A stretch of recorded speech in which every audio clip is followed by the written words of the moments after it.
Hello and welcome. It's nice to begin July. This is my first review video for the month. I've DNF'd books. It's definitely a slower month already for me, but that's because I'm outside a lot more, having fun.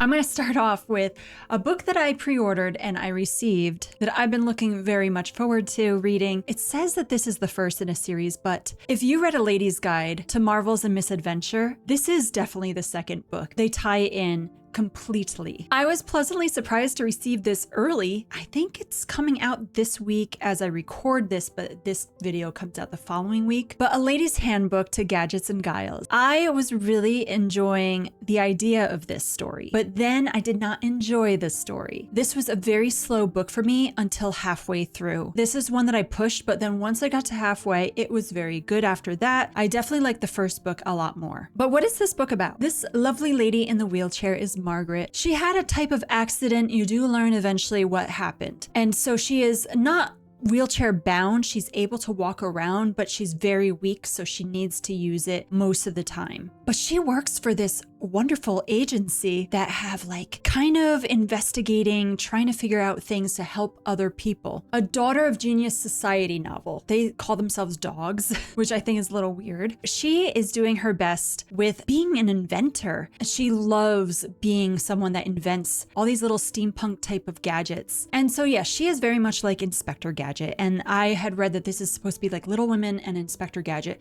Now I know a lot of people probably wouldn't know Inspector Gadget. It was a cartoon in the 80s that I really loved and I grew up on. And then I know there was a Matthew Broderick movie. I barely remember that movie. It came out in the 90s. I was already like older, so I was kind of like, oh, I guess. And Little Women, I love Little Women, but this is barely like Little Women. It's just that the group she's a part of, they call themselves sisters. So that's really all it is. And then one of the characters' name is Louisa, after Louisa May Alcott. So what was my problem with this book? There are way too many references. There are Disney lyrics throughout this, especially the first half, and there are so many references, especially to Beauty and the Beast. There are even characters that are very minor, Potts and Cogsworth, and just like, it's just annoying, to be honest with you, is constant. There's even someone named MacGyver, so that's another 80s reference. There's Fern, Wilbur, and Babe to be like Charlotte's Web and Babe references. Stories were not even out yet. It was just like frustrating how many references to various things are in this story. I did not like that at all. I like originality. I know that nostalgia sells and everyone's going to be like, oh, that's so cute. But when it's like almost throughout the entire first half and then some of the last half, I'm just like, I can't deal with it. I wanted an original story to read. So it was just frustrating for me. I'm the first person that gave a review below 3 stars on all the different platforms. That was hard to do. Angela Bell is amazing. I like her writing. Like I said, her other book with the Nutcracker throughout it, that was really nice. So anyway, let me continue saying what this is about. So she has this investigation that she is going to be leading. And she's like, well, I don't know if I can do that in my state, you know, the way I am with my weakness and everything. And the person in charge is like, I know you can do it. She interacts with this guy down here. This is Mr. Noble, Charles Noble. And he's a musician, very good at it. He's like obsessed with music. And when he sees her, he's like, wow.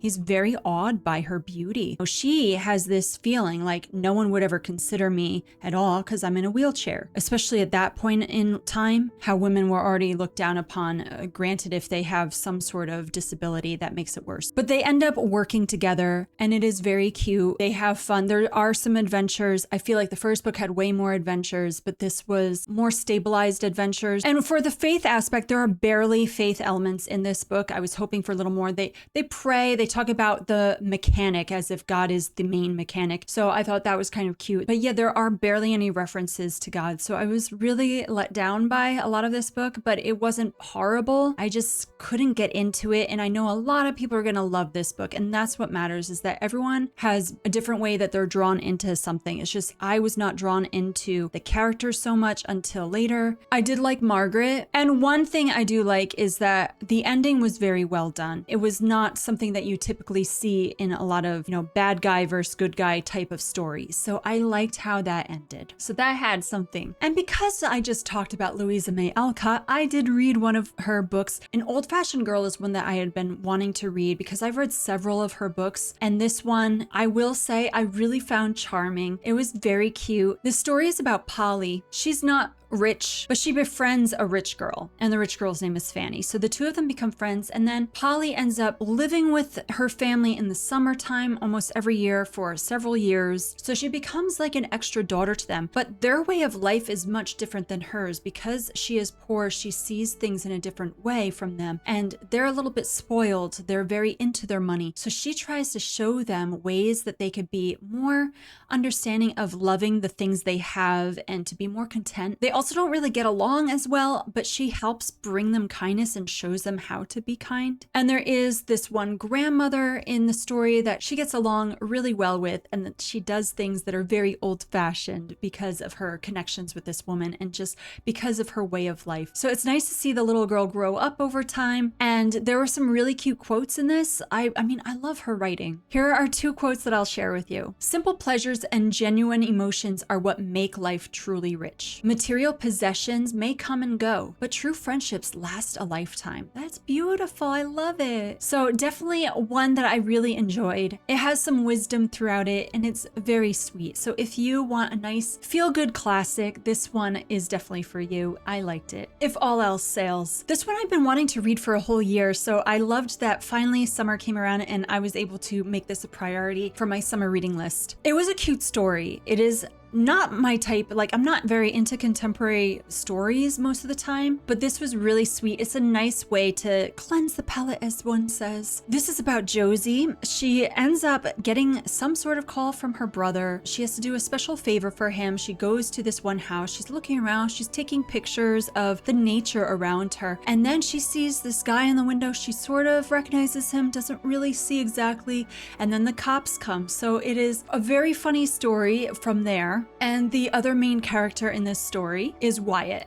And Wyatt is a hockey player who has an injury, but he knows Josie and she is a nurse, and so she has to do something to help him because of her brother. And the two of them bump heads a lot. It's very interesting to learn how they each have their own stories, even with their interactions from long ago, and how they are able to finally reveal those things to one another. So it's a clean romance, but I will say, so this is not a Christian story. So there are times where it's like they're sharing a bed, but there's nothing at all happening. They're just sleeping. They're fully clothed. There's nothing sexual, like I said. There is kissing, and there are talks of a makeout scene, but they're not fully described, which is really nice. There are talks about bras at one point. There's something brought up about a sexual assault from the past. And again, there's nothing graphic or detailed at all on that. There's also some two-timing that is brought up, and there are these 2 unmarried people that are constantly alone overnight with one another. So I tend to understand that if it is not a Christian story, my expectations are usually low, where it's like, I understand the world is going to be like the world, where it's like I can use my morals involved in my reviews, but I can't expect them to be put to a higher standard. Overall, the story was very sweet. I like the way it was written. This actually is for my bingo card, putting it in Ahoy, the ship boat picture on the cover. And I did put, which it was relaxing to read, A Lady's Handbook of Gadgets and Guile. And that was my relaxing book. One book I absolutely loved. This was so very, very, very close to 5 stars for me. So very close. It just missed the mark by like a 1/4 of a star.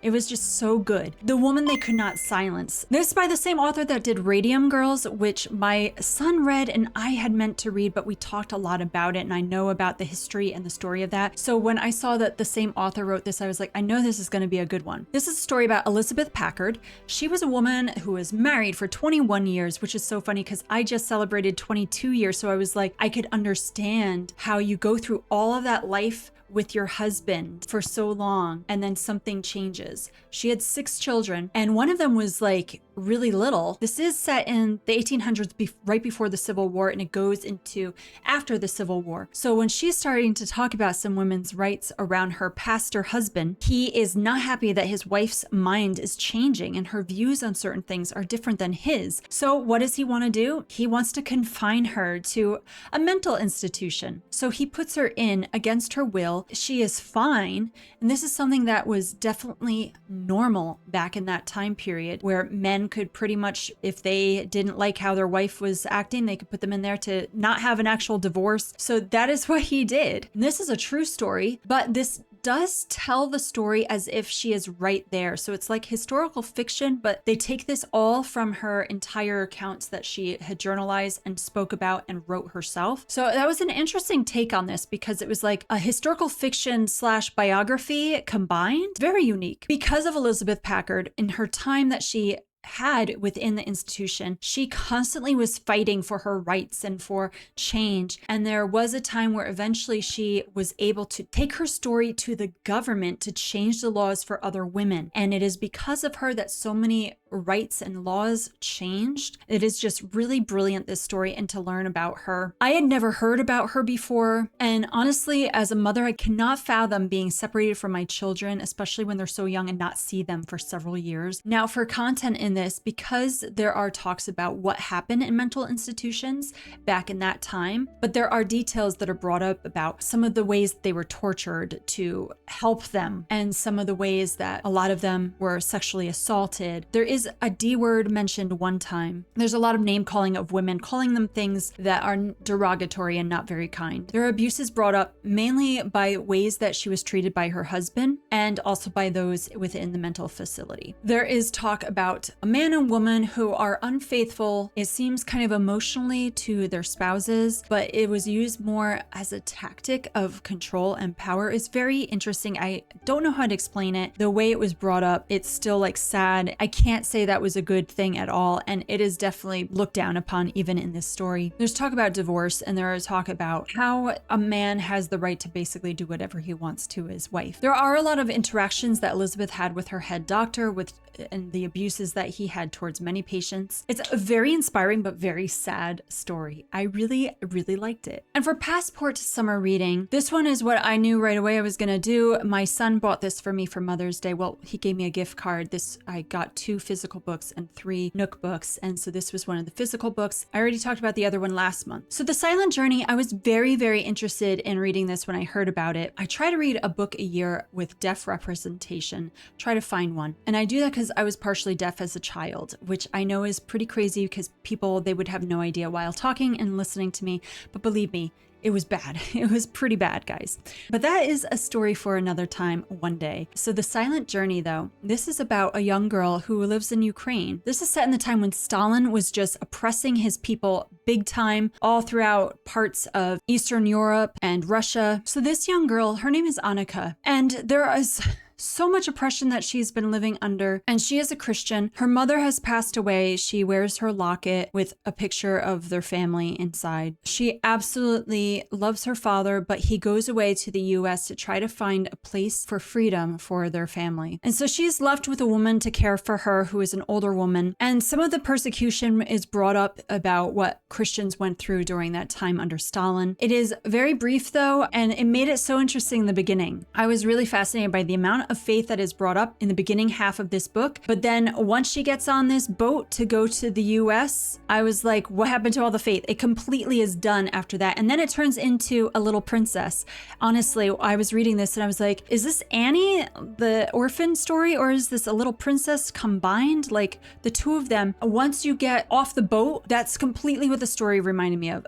Because there's like even a little dog that she tries to rescue, like Annie doesn't know who her dad is, and so she's like kind of wandering like an orphan, and then she's trying to find her father as if she's Sarah Carew. Again, I like originality in stories, especially if I didn't even know that there was going to be something like that in this. So this story, it was unique and wonderful in the beginning, and then there was like sad stuff happening. It was so real feeling. So I was just let down by this one too. It wasn't bad. It was okay. It was good. I think little girls would enjoy this. This is set for an 11-year-old. I think this would be good for if you're homeschooling a preteen girl. Have her read this because it will teach her a little bit about life in another country under an oppressive ruler. I wish I knew about Stalin back when I was a kid. So this is perfect for if you want to teach about that to your child and about Christian persecution. Then it could teach about immigration on Ellis Island and all the people that came over here from different countries trying to find their way.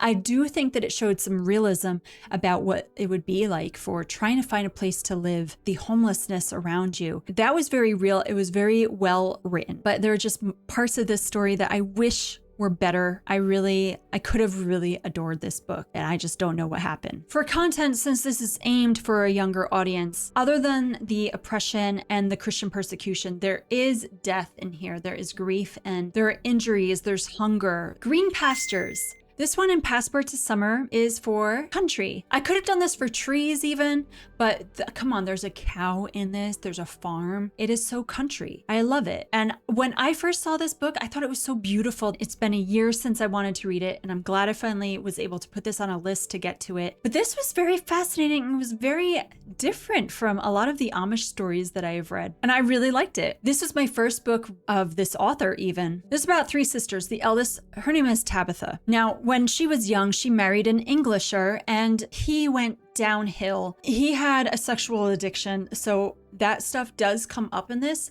and how she felt finding out about this problem completely left her. Biblically speaking, she had a right to divorce her husband, but he divorced her. She wanted to work it out, he didn't. So that is like crazy for an Amish woman to get divorced, but she had left being Amish and she was an Englisher during that time. So now she's moving back to be with her family. She's been there for a bit. She wants to help out her father and her sisters. And she has a degree where she is a veterinarian. She wants to go help the farmers with their animals. So she's also a businesswoman and she's taking up jobs in the community. But then she has a younger sister named Amanda and she's been single forever. There are reasons for that, and she, at least that she believes, and she gives some of these reasons in this story, but she really wants to get married. But then she finds out there's this guy, his name is Menno. He wants to get married, but he's a recovering alcoholic and he's an Amish man in the community. And a lot of people look down on him because they don't know if he is still drinking or not, but she is very intrigued by him and wants to know about him. She's like, I've tried waiting for a man. I think I'm gonna have to take the bull by the horns in this circumstance. She just wants to hear him out. And then there is Rose. She is the youngest. She is married, but she's got a little bit of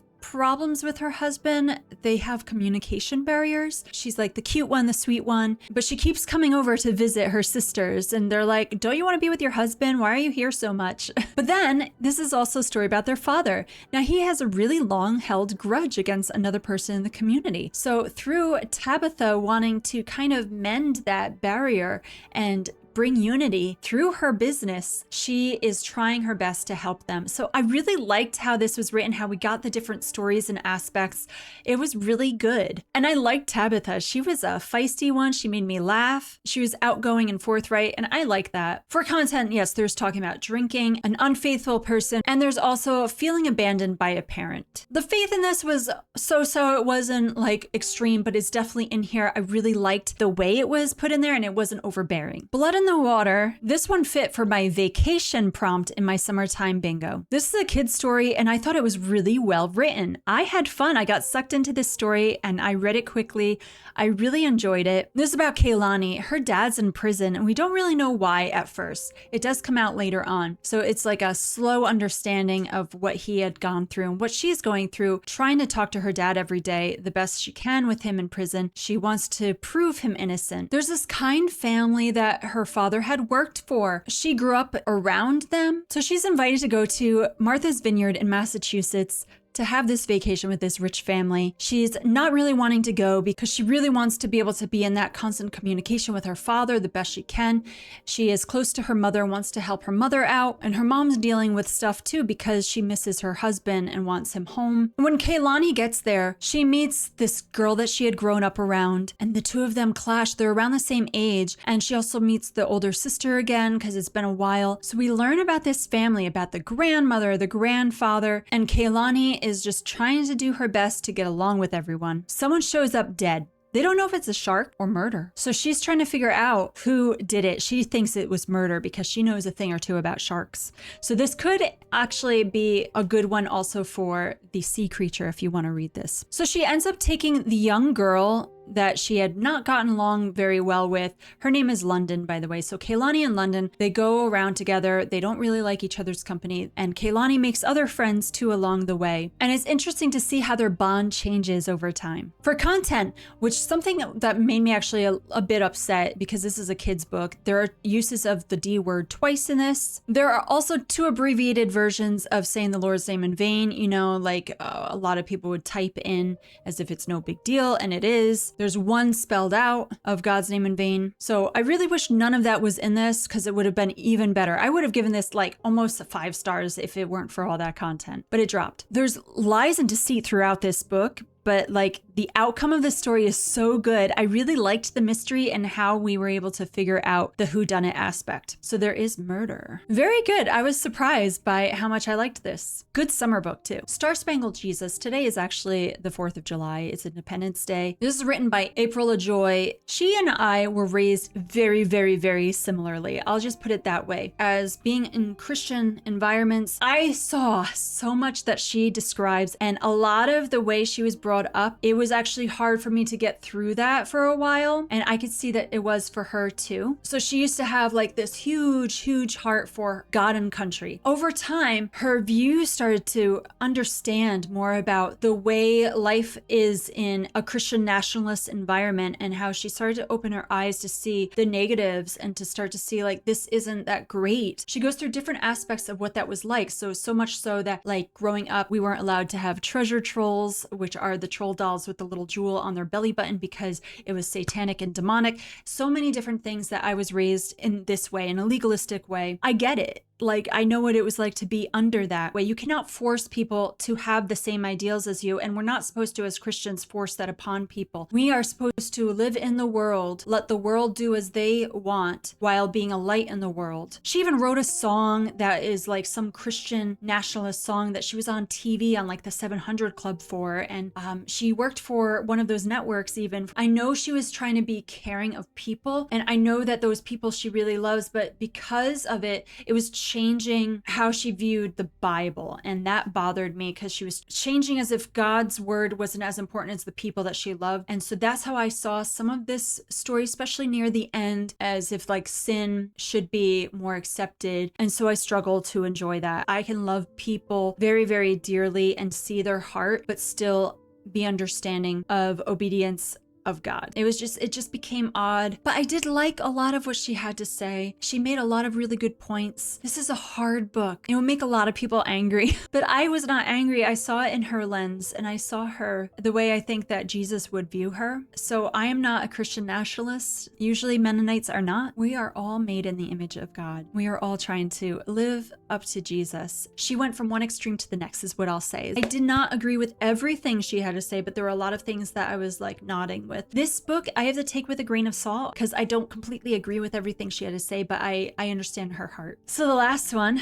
The Eyes of Gaza, a diary of resilience. Now, I don't know how to say her name, and she said at one point that when she was on different interviews, a lot of people tried to say her name and they got it wrong. So I'm not going to try to say her name, but this lady, very lovely, she wrote diary entries, and she is a journalist for the people of Gaza, and she is from Gaza. The way she said everything, she never had hatred in her words.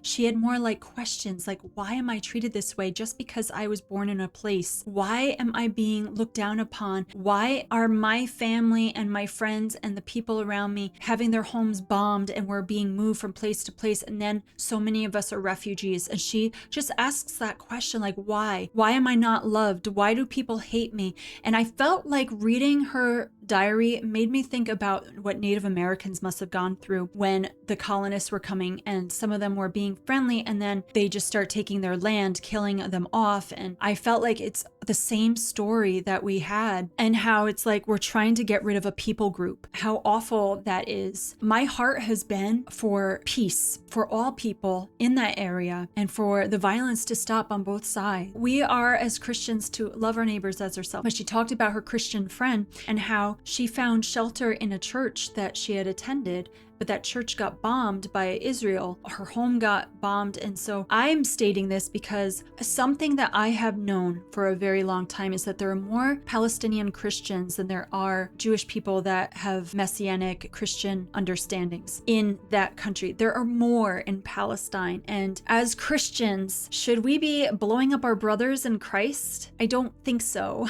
I don't think we should be blowing up anyone. But if you want to spread the gospel, bombs are not the way to spread any gospel. She talks about how her people are being killed off and it's genocide. When she was around all the kids that were losing limbs in the hospitals and how even hospitals were being blown up, how her grandparents long ago, they also had to move away, and that it's like constant, every generation has to be treated in this way if they survive. She said how she just wants to know peace and she wants to go back home. She is a refugee, has no home to go to now. She just talks about her daily life. Oh, I'm walking this way. Oh, there's a missile that I heard overhead. Oh, there's a place that's in pieces now. Oh, as a journalist, I have to now report on this thing. I don't think her writing was well done. I'll just say that. I wish the writing was a lot better, but the story, it's good to know what actually goes on there, to get that perspective from someone that lived there and experienced it firsthand, rather than from stories that you think you might know. There's nothing sexual in this, no bad language, just a lot of destruction and war talk and injuries of children. So it's really hard. I cannot stand up for genocide ever. It's really sad. So this story was good to read. I pray protection on her and her family and the people around her that she knows. She talked about lots of people she loved who were killed. Those people were important. They mattered. And they mattered to God. Love your neighbor as yourself, guys. And have a great week. Bye.